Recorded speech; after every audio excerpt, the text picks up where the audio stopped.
A radical reimagining is the Unity Theatre's heritage project, which encompasses lots of different elements, and it's looking back from the Unity's radical history right up into the present day.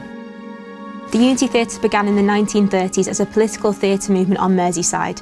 It was inspired by organisations like the Left Book Club and aimed to create powerful, socially meaningful theatre for working class audiences.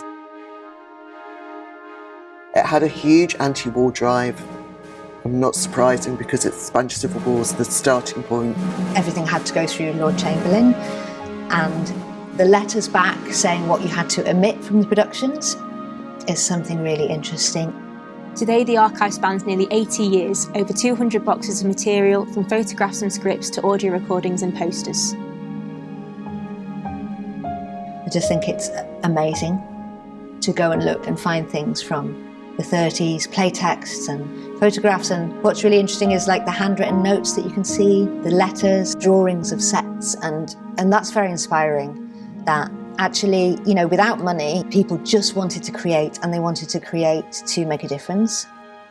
My role has been to bring together two separate collections into one unified archive, making it easier for researchers, students and the public to explore. The staff at LJMU Library have been wonderful all throughout this project, and I really appreciated their support and help in applying for the funding and getting the project off the ground. And it's really wonderful to work with Megan, the archivist, who is really passionate and brilliant. In summer 2026, we'll be sharing these stories through an exhibition, bringing the archive to life. An exhibition is always a chance to kind of invite people in, to come and see what it is that we have that also belongs to them.